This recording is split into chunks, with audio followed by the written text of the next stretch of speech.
Afternoon VC day back on. Do a quick end of year video here. So this is going to be my top 5 new jazz releases of this year. And when I say new, I mean new music. So no archival stuff or reissues or anything like that. So get into it real quick. Number 5. Just picked this up. Irreversible Entanglements, Open the Gates, a double LP on the International Anthem Recording Company label out of Chicago. This is a split release with Don Giovanni Records out of Jersey. Recorded at Rittenhouse Soundworks in Philadelphia this year in January. Great players on this. Free jazz that makes a statement. Just phenomenal as always. Kamea Ayawa on voice is fantastic. One of the guys in this group is at Cornell in Ithaca, I guess, according to Dom, or something going on with that. But yeah, great trumpet, sax, awesome stuff. That's number 5.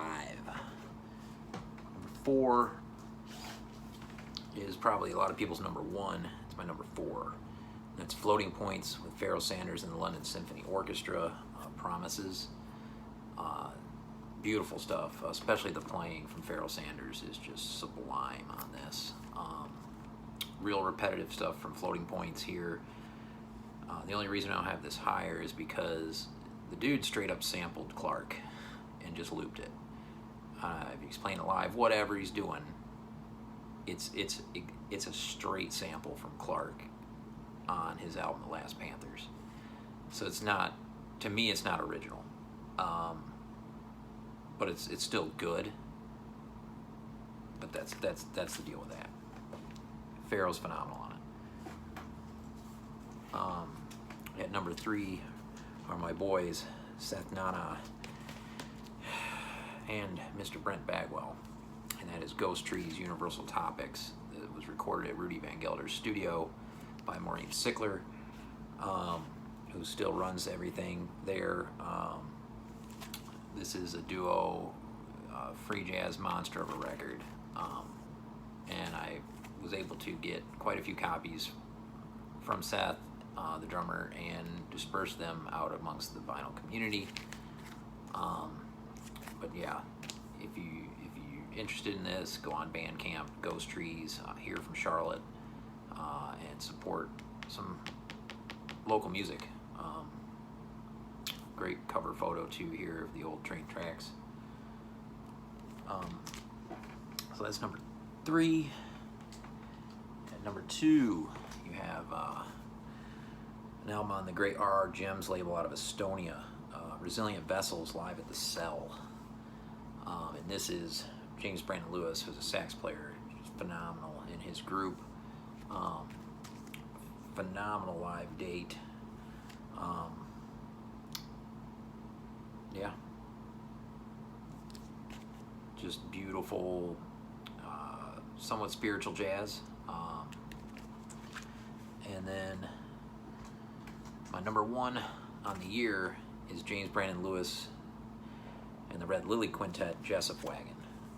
Teddy called me and told me about this record to check out on Bandcamp, and took me a little while to order one, and when it arrived, it was so warped, it was bent over itself, like completely. I've never seen anything like it, a dish warp that insanely bad. It was so bad I threw it away.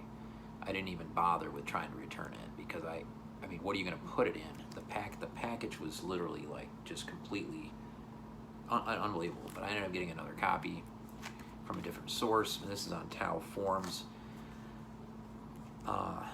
Michael at Notes and Tones sent a copy as VCLT to Sherv when I was out in California at Sherv's house, and we played it, and this is easily the best jazz record of this past year.